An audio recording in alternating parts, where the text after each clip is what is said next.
I've got it. Now, our next speaker is John Ransley from the Queensland Council for Civil Liberties. John's been working on this through the Civil Liberties Council for a very long time. He's been doing their submissions to all these different government inquiries, and he's been a tireless sort of advocate. And he is now, so we'll invite John up and he can I'll give his opinions of the latest political developments, etc.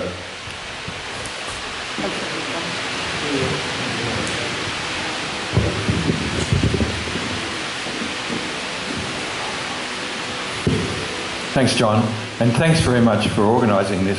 It's been a great day, and it's great to see so many people have come along. I would particularly like to acknowledge the talk by Dr. Andrew Catalaris. It's just a fantastic talk, and if there's some way of if there's a record of that or some other audio-visual version of that, it would be very, very good to have that available for people. And I think it will be on the Hemp Embassy site. On the Hemp Embassy? It'll be on YouTube in 2 days' time. YouTube. And I would also like to acknowledge the two previous speakers. It's quite extraordinary what people have been trying to do, particularly the parents of children who have been so badly affected by epilepsy and so on. Just to say where I'm coming from, I've been campaigning for legalisation of recreational cannabis since the 1970s. I first wrote an article for publication in a student newspaper in the 1970s. At that time, medicinal cannabis was not such an issue, and there was very little known about it. I've also been a member of the Queensland Council for Civil Liberties since the 1970s, not continuously, but most of the time. And when I came back to them in the early 90s, we took a position to legalise cannabis for all uses, including medicinal and recreational uses, in the early 90s. And I wrote a submission to the Queensland Parliament in 1993 arguing for legalisation, which I thought was very convincing. And it went to the Criminal Justice Commission. There was a special committee, and they came out in favour of it, basically, but the government, the Labor government at the time, did not take that up. There is another little funny story in there. In 1981, I was a Toowoomba delegate to the Labor Party State Conference, and I successfully moved a motion to legalise cannabis as part of the policy platform of the Labor Party at that time. I remember the minister was very opposed, but when I introduced the motion onto the floor, it was apparent that all these kind of trade union people and Labor Party activists and so on, middle-aged people, were worried about their children being arrested and so on, and the motion got up. So for a while there, it was Labor Party policy to legalise cannabis in Queensland, and then I did a really silly thing. I said to Wayne Goss, when he became leader of the opposition, I pointed out this part of the platform to him, and he immediately went and got it changed. So coming back to the Civil Liberties Council, I made that submission in 1993, quite a lengthy submission, and then that didn't go anywhere. And then in 2010, I made another submission to another parliamentary committee. Again, that didn't go anywhere. And then this year, I wrote the Civil Liberties submission to the Senate committee. The process by which we got to the Senate committee process was basically came out of the conservative side of politics. So last year in 2014,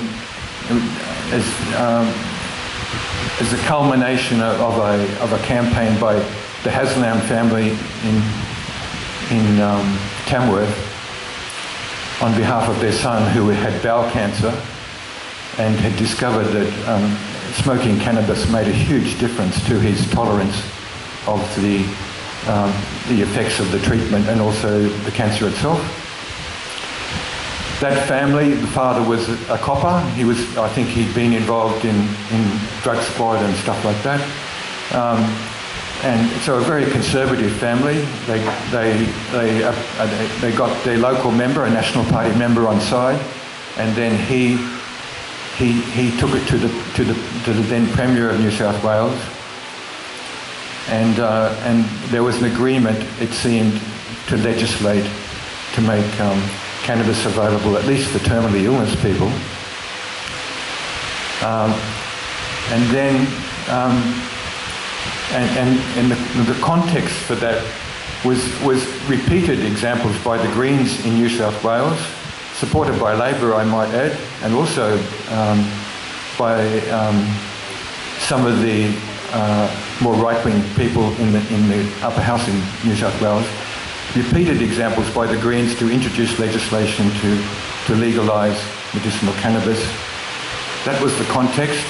The Greens put up two different pieces of legislation, one in early 2014, and then when the Premier said, oh, we'll do it, they withdrew that legislation, and then the Premier reneged on that promise and said, okay, all we're prepared to do in New South Wales is say to the police, basically, that if you come across someone with a terminal illness who's using cannabis, you have the discretion not to prosecute.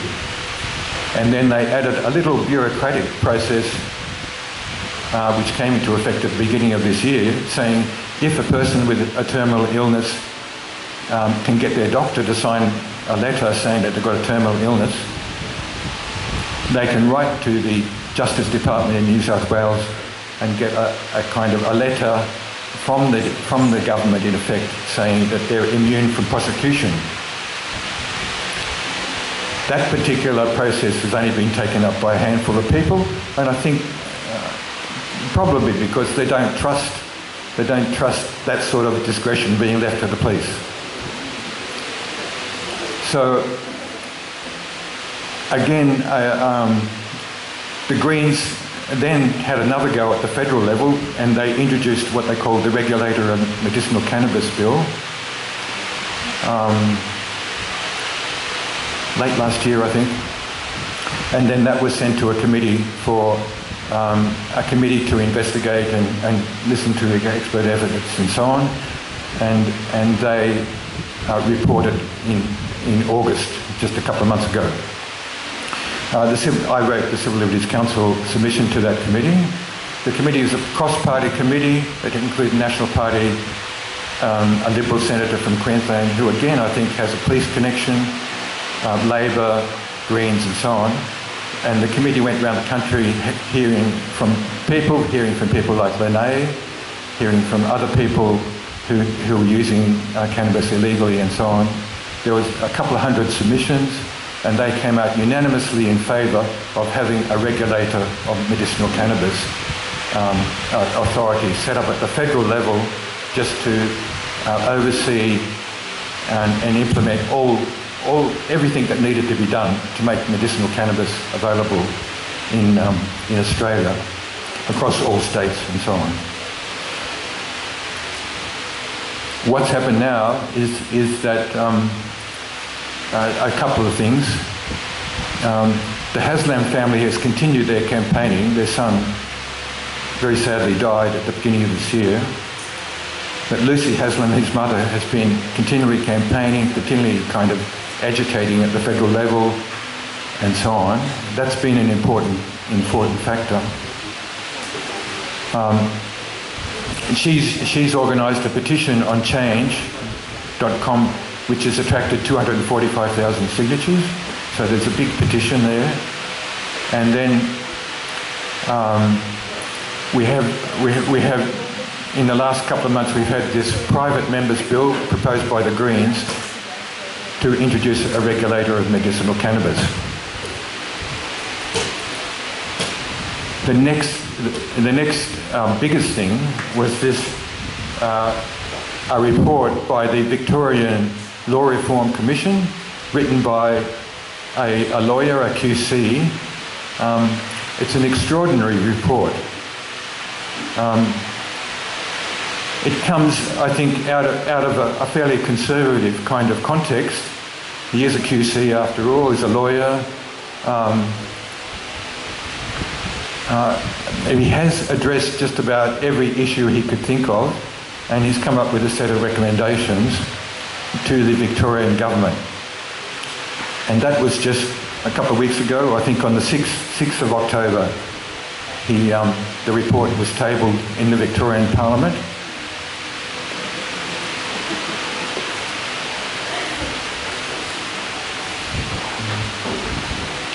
It's quite an extraordinary report.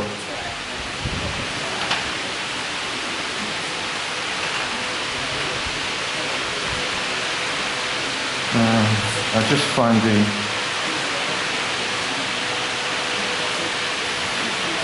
I'd recommend it to anyone interested in this issue, even though it's quite long. It's very clear, and even though I don't agree with some important parts of it, what that Victorian Law Reform Commission report recommended to the Victorian government was the following: that medicinal cannabis be immediately made legally available to 4 different groups. The first group, multiple sclerosis sufferers. The second group was people suffering from cancer, HIV or AIDS. The third group was people suffering from the effects of treatment of cancer, nausea and so on.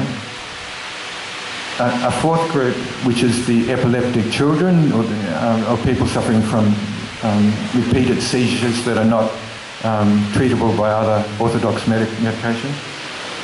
And the fifth group, suffering from severe chronic pain.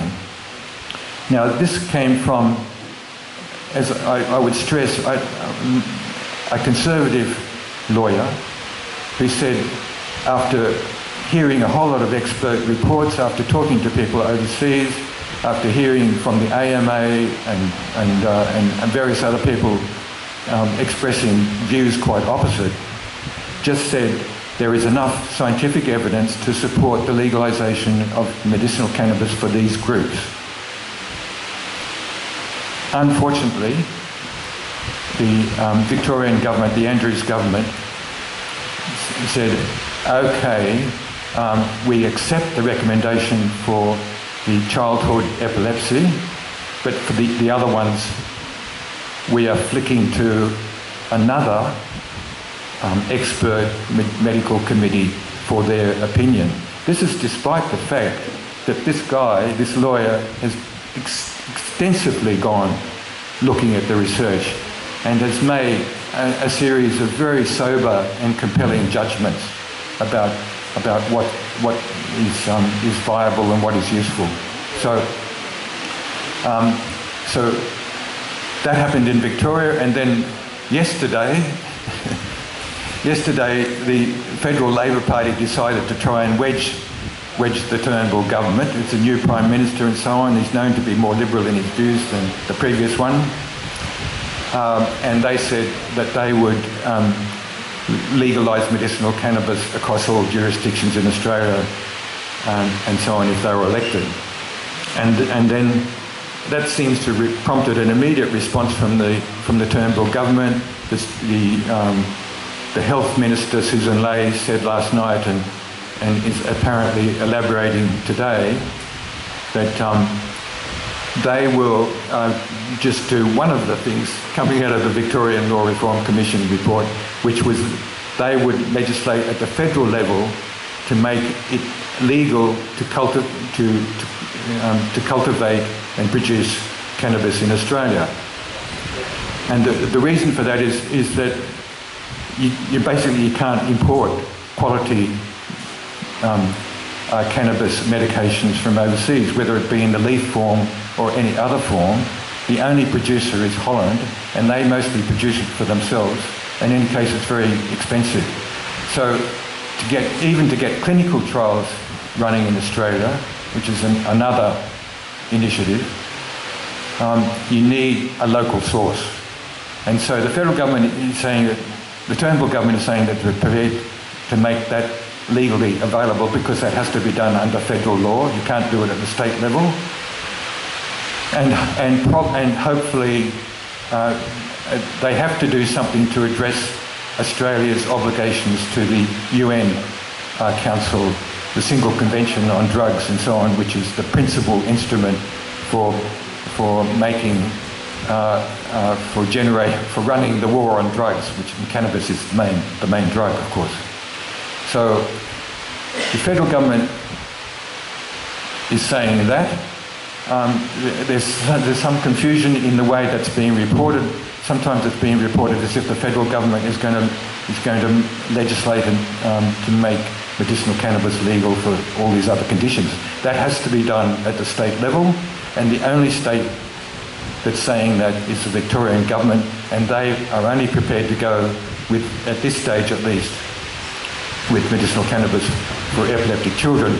And that's partly because before Premier Andrews was elected, he was going around talking to the parents of children with this disability and kind of made a very public commitment to do something about that. So Lucy Haslam, who has a website and also Facebook and so on, and also she's got this change petition going. She's saying that this is quite a positive move by the federal government. It is a step in the right direction, but I don't think it's really enough. And I think one of my other major concerns, just to finish, is that the Victorian Law Reform Commission report by Ian Freckleton said in the end that they would not recommend smoked cannabis. They would only recommend non-smokable versions of medicinal cannabis. And I think that's a very poor decision because I'm sure there are thousands, if not tens of thousands of people who are using smoked cannabis right now across Australia, especially people with terminal illness and other categories, and perhaps that's their preferred method. It's very easy to titrate the dose to exactly what you want. And I believe the main reason why he made that recommendation was to differentiate recreational cannabis from medicinal cannabis. So recreational cannabis then becomes everything that's smoked, and medicinal cannabis is the oils and the tinctures and so on. So I think this is where the war on drugs, the crazy, insane war on drugs, has come in and kind of just made a mess of things again. So I'll leave it there. There is some hope, but we'll see how we go. The Victorian government wants to legislate by the end of the year, and the federal government is saying that they will also legislate their little step by the end of the year as well.